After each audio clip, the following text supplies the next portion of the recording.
गांव की बहन में। फूलमती काकी, अंजलि दीदी के लिए शहर से फोन आया है, जल्दी से भेजो दुकान पे, नहीं तो फोन कट जाएगा। हाँ हाँ बेटा, अभी भेजती हूँ। अंजलि बेटा, तेरे लिए शहर से फोन है, सब काम छोड़ के जल्दी जाके सुन ले, नहीं तो फोन कट जाएगा। हाँ माँ, अभी जाती हूँ, जरूर मीनाक्षी दीदी का फोन आया होगा। हाय अंजलि। नमस्ते दीदी, मेरा मतलब हाय, कैसी हो आप? यहाँ तो सब ठीक है। मामा मामी कैसे हैं? तू कैसी है? मेरे तो एग्जाम्स होने वाले हैं, हर रोज कॉलेज जाना पड़ता है, lectures, extra classes, private coaching. ओ मैं तो इतना थक जाती हूँ, क्या बताऊँ। आपकी कॉलेज वाली बहन जी आपको इतना पढ़ाती है, तो घर कब जाती हैं आप दीदी? अरे नहीं नहीं, ये सब सिर्फ मेरी प्रोफेसर नहीं पढ़ाती, मैं अलग से दूसरे टीचर्स के पास भी पढ़ने जाती हूँ। दीदी फिर तो आप बहुत थक जाती होगी ना, आप ना पैदल मत जाया करो, टांगा ले लिया करो दीदी।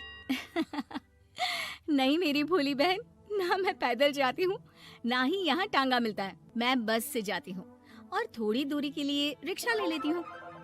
सच्ची? वहाँ पर टांगे नहीं बस चलती है? वाह, वो भी हर रोज? हमारे गांव में भी बस आती है, दिन में 2 बार। यही तो खास बात है शहर की, यहाँ बसें पूरा दिन दौड़ती हैं सड़कों पर, और सिर्फ बसें ही नहीं, कार, स्कूटर और ट्रक भी, और तो और थोड़ी दूरी पर तो हवाई जहाज भी है, जहाँ से हवाई जहाज आसमान में उड़ते हैं। अच्छा दीदी, मैं फोन रखती हूँ, बुआ जी फूफा जी को मेरा नमस्ते कहना। हाँ माँ, हम लोग शहर में क्यों नहीं रहते? बुआ जी, फूफा जी और मीनाक्षी दीदी तो शहर में ही रहते हैं। अरे क्योंकि तेरे बुआ जी की शादी शहर में हुई थी, इसलिए बेटा। शादी से पहले वो भी तेरे पापा और दादा दादी के साथ गांव में ही रहती थी। तो फिर बा, मुझे शहर भेज दो ना, मैं भी शहर देखना चाहती हूँ। इतनी बार मीनाक्षी दीदी से शहर के बारे में सुन चुकी हूँ, अब मैं भी वहाँ जाकर देखना चाहती हूँ। बस आप मुझे शहर भेज दो। ठीक है, इस बार गर्मियों की छुट्टियों में कुछ दिन रह आना शहर, अपनी बुआ के घर। अब तो खुश ना? हाँ माँ, बहुत खुश। आप देखना मैं शहर जाके कितने मजे करती हूँ। अंजलि अगले दिन स्कूल जाती है और वहाँ अपने सारे दोस्तों को अपने शहर जाने की बात बताकर चिढ़ाती है। अरे श्रद्धा, शीतल, सरोज, तुम लोग इन गर्मियों की छुट्टियों में कहाँ जा रही हो? एकादशी वाले गांव के मेले में। हम तो दूसरे गांव में नानी के घर जाएंगे, उनका घर नहर के किनारे है, बड़ा मजा आएगा। हम इस बार कहीं नहीं जा रहे, बल्कि हमारे घर में रहने के लिए मेहमान आएंगे। और तू? अरे मेरा क्या है, मैं तो बस पास वाले शहर जा रही हूँ, अपनी बुआ जी के घर, वहीं रहूंगी कुछ दिन। तुम लोग चिंता मत करना, मैं चिट्ठी लिखूंगी तुम सबको वहाँ से। पापा मुझे तो चक्कर आ रहे हैं, जी घबरा रहा है। बेटा, शहर आने की जिद भी तो तूने ही की थी, अब पहली बार बस में चढ़ी है तो यही होना था, भुगतो अब। अरे मामा जी, अंजलि, आप लोग आने से पहले बता तो देते, मैं लेने आ जाती बस स्टैंड तक। आओ आओ भैया, आओ बेटी अंजलि। माँ बुआ जी कैसे हैं वहाँ, और भाभी कैसी हैं? सब ठीक है, बस अंजलि जिद कर रही थी कुछ दिन आप लोगों के साथ रहने की, सो छोड़ने आ गया। दीदी, आप मुझे शहर घुमाने ले जाओ ना, मुझे भी शहर देखना है। हाँ हाँ चल, तैयार हो जा जल्दी से।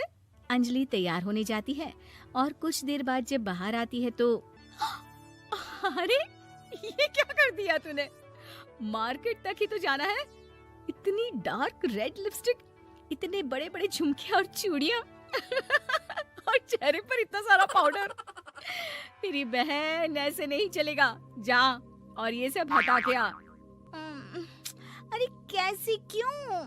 मैंने शहर आने के लिए इतनी मेहनत से ये सब इकट्ठा किया था, और वैसे भी मैंने देखा है मोहल्ले की राधा काकी के टीवी पर एक फिल्म चल रही थी, उसमें हीरोइनें ना ऐसे ही तैयार होकर जाती है घूमने। सब पता है मुझे, मैं तो ऐसे ही जाऊंगी दीदी। अंजलि शहर की चकाचौंध को देखकर बहुत हैरान और खुश होती है। ऊंची ऊंची इमारतें, सड़क पर दौड़ती गाड़ियाँ, बड़ी बड़ी दुकानें, उसकी एक्साइटमेंट का ठिकाना नहीं था। दीदी, ये छोटा सा कमरा सड़क के किनारे क्यों रखा है? इसमें कौन रहता होगा? ये कमरा नहीं, पीसीओ है, पीसीओ। यहाँ पर लोग फोन करने आते हैं, सिक्का डालकर। ओह, हमारे गांव में तो दुकान पे ही जाते हैं बात करने। अच्छा चल, तुझे रेस्टोरेंट में खाना खिलाने ले चलती हूँ। Excuse me, 2 plate noodles please and 2 Cola. Meenakshi को ऑर्डर प्लेस करते हुए अंजलि बहुत ध्यान से देखती है और थोड़ी ही देर में ऑर्डर लेकर वेटर आ जाता है और खाना टेबल पर रख देता है। अरे, ये लंबी लंबी सेवइयाँ खाते कैसे हैं दीदी? और इसके साथ कोई अचार, प्याज, मूली कुछ भी नहीं दिया, बस ये छोटा सा पेट खुजाने वाला दे दिया है। गांव में तो छोटे छोटे चावल ही होते हैं जो कि हाथ से ही खा लेती हूँ। अब इसे कैसे खाऊं दीदी? एक्सक्यूज मी, एक चम्मच प्लीज, और लिटिल प्याज और अचार और मूली और एक गिलास मट्ठा, वो बाद में। हाँ, अब ये सब सुनकर आसपास बैठे लोगों को हंसी आ जाती है। मीनाक्षी भी अपनी हंसी किसी तरह रोकने की कोशिश करती है और वेटर मुस्कुराता हुआ वहाँ से चला जाता है। अंजलि समझ नहीं पाती कि सब किस बात पर हंस रहे थे, लेकिन वो छिप जाती है। दीदी, मुझे लगता है कि मुझे इन सेवइयों को ऐसे ही खा लेना चाहिए, इसी पेट खुजाने वाले कांटे के साथ। एक काम कर, तू मुझे खाते देख, जैसे मैं खाऊं तो भी वैसे ही खा ले। ठीक है दीदी। अंजलि खाते खाते नूडल्स में सिरका ज्यादा डाल देती है, फिर ऊपर से नमक दानी से खेलते हुए काफी नमक भी अनजाने में छिड़क लेती है। अरे, ये क्या क्या खा लिया? अरे हाय हाय, कितना कड़वा है। पानी पानी, ये काला शरबत ही पी लेती हूँ। और जल्दबाजी में अंजलि जल्दी जल्दी कोला पी लेती है, जिससे उसके नाक में झंझनाहट होती है। दीदी, मुझे ले चलो यहाँ से। मैं ये सब शहरी खाना नहीं खा सकती। अब शर्म के मारे मीनाक्षी अपनी बहन को वापस घर ले जाती है और कहती है कि देख अंजलि, माना कि शहर और गांव एक दूसरे से बहुत अलग है, लेकिन इसका मतलब ये नहीं कि हमेशा शहर ही बेहतर हो और उस वजह से हमें वो सब करना पड़े जो हम नहीं कर सकते। शहर में सहूलतें तो हैं ही, पर चुनौतियां भी हैं। हम जहाँ भी रहें, हमें कभी अपने आप को कम या ज्यादा नहीं समझना चाहिए। और किसी भी नई जगह में ढलने में समय लगता है, उसके लिए तुम्हें दूसरों की नकल करने की कोई जरूरत नहीं है। बेटा, घूम लिया शहर या अभी और घूमना है? नहीं पापा, मैं अपनी गलती समझ गई हूँ। आप गांव ही ले चलिए मुझे।